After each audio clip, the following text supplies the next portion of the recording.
I want to advance 6 factors responsible for lifting in the kingdom. Number 1 is the heart posture. When Samuel came into the house of Jesse, he made a statement. Jesse brought Eliab, his first son. I don't see how men see. He said, men look on the outward. He said, but I, the Lord, I check the heart of man. What makes men rise in this kingdom is the quality of their heart. If your heart is wrong, sir, you are not a candidate for lifting. 1 Samuel 16 verse 6. He looked at a man of stature, built for glory, but the heart was wrong. God said, I have refused him. Probably he was the one God wanted, but something went wrong with his heart. Somewhere along the line, I'm better than everybody. What I carry, nobody is like me. And then he sank. Look at the Bible. Let's project the scripture. 1 Samuel 16. Read it. Samuel came with the horn of oil. He was almost going to anoint Eliab. But God said, I have refused him. That means he was part of those chosen, but he was refused. I didn't reject him, but I've refused him. And God told us why he was refused. I don't look at the outward, I look at the heart.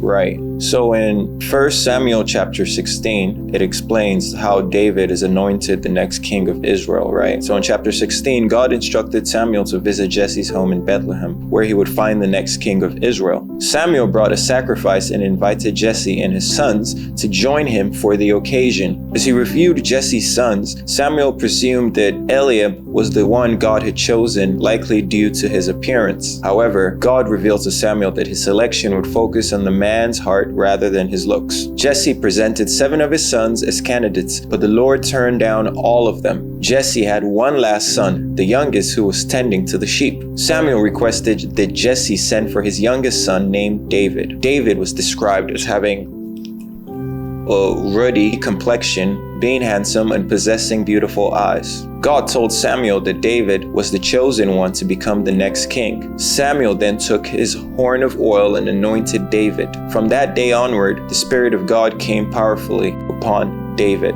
Although David might not have appeared to look like a king, but he possessed the heart of one. Since we are unable to assess the true nature of a person's heart, we should refrain from judging their willingness to embrace the gospel. We should not hesitate to share the gospel with anyone solely based on their appearance or presumed disinterest, because we cannot perceive the depth of someone's heart. It's important to withhold judgment regarding their value in God's kingdom. Many of the most devoted servants of the Lord do not possess the typical traits we often link with success. See, one of the prayers you must learn to pray is, God, help my heart.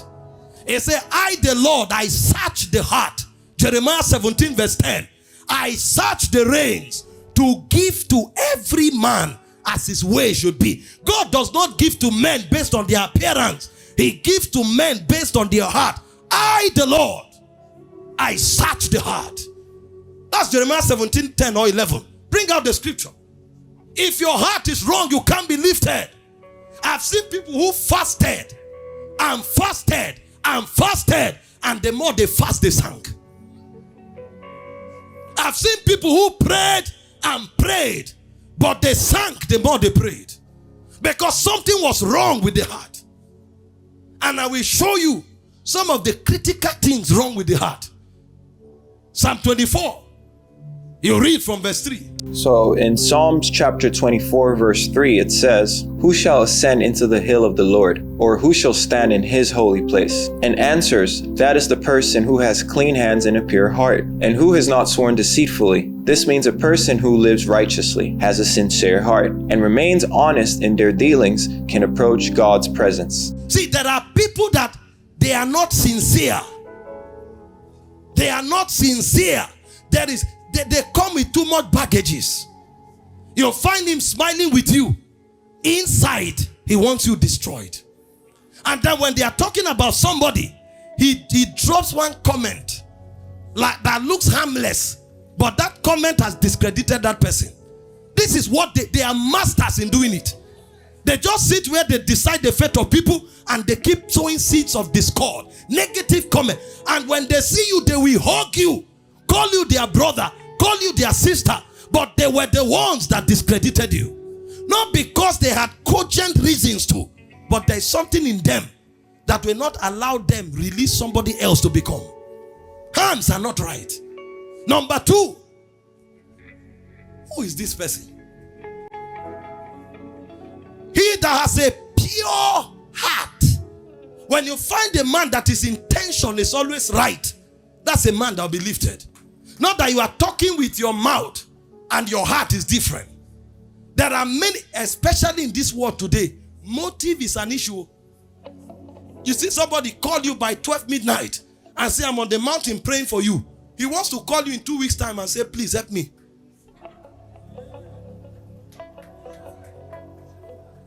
You don't know. I'm on the mountain now and I'm praying for you. 2 weeks later, he calls you and says, Kai, my brother, I need some money. So he is programming you 2 weeks ahead. So he was not praying. And even if he was praying, that was not sincere. It's to program you. Motive is wrong.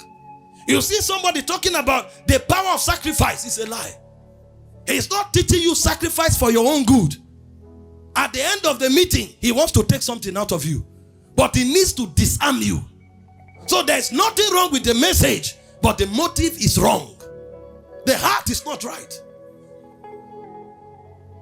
Number 3, he said, they have not lifted up their souls in vanity, pride. There's nothing wrong in being the head. But when you think you are the only head, and when you think your own head is better than every other head, you have a problem. You'll find some people, they never see anything good in somebody else. No matter what you do, they have a fault. And every time they give the right example, they are the posture. Pride. These are the people God resists. And he said, number 4, they have not sworn deceitfully. Treacherous people. So when you find people who compromise, you find people who don't have pure intentions, you find people who are proud, and you find people who are deceptive, they can never rise. Momentarily, it will look like you are going somewhere. Give yourself time. You will see that your journey, no matter how fast, is a roundabout. You will come back to where you started from. I've taught you before, if you are in the wrong direction, speed is not an advantage.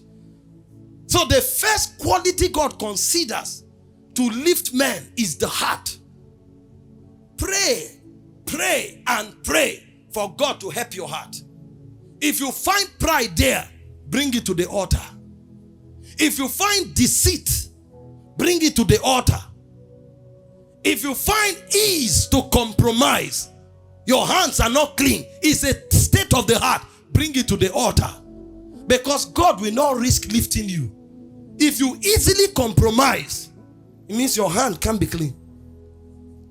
If your motives are not right, it means your heart is not pure. If you are full of pride, it means your heart is not right for lifting. And if you are somebody who is treacherous and deceptive, you are already condemned.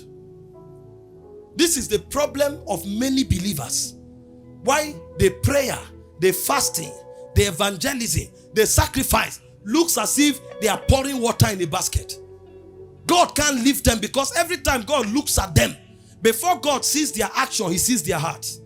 And their heart makes it impossible for him to see their actions. The Bible spoke of Uzziah.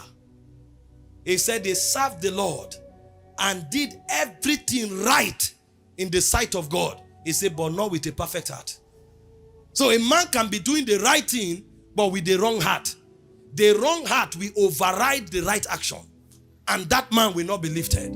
The story of King Uzziah of Judah serves as a warning against the dangers of pride. He started as a successful, faithful king, but as his power grew, so did his pride. This led him to break God's law by entering the temple to burn incense, a duty meant only for priests. As a consequence, God struck him with leprosy, forcing him to live in isolation until he died, with his son, Jotham, taking over his reign. So when you find God lift people and lift people sincerely, where there is no manipulation, there is no gimmick, check, the heart was the reason.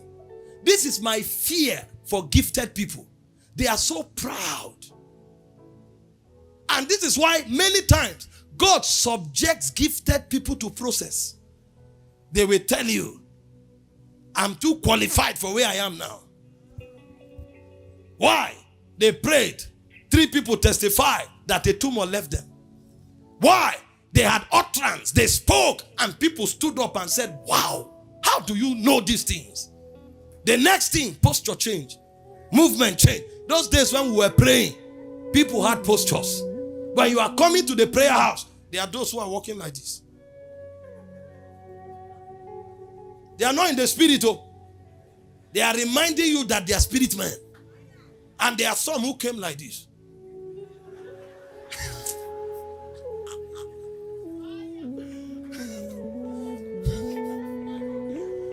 There are others, when you are praying, they'll just be at the back doing like this. That means serious prayer have not started. Children are still rehearsing. Then you just see them doing like this. They will carry their phone, type some things. Then when they give them the mic, now God is about to start walking. Then they will drop the phone, carry handkerchief. They will first of all move around and tell you, most of you don't know why you are here. You are still joking with your life. They are talking as if they wrote the destiny of man. Then they will first of all go and squat somewhere for 30 minutes. They won't stand up. See, the whole will be shaking like this. When they lift their face, if you see sweat, hey, even you will admire them. Believe me, I thought the people I thought God was going to lift, I'm shocked today that they are not yet lifted. When they lift their face like that, then they will walk around. They won't talk for 1 minute. They are looking at the unserious people. There's nothing wrong in motivating people to pray. Understand my message. But I'm just telling you, heart posture is wrong. Till today, most of them are in oblivion.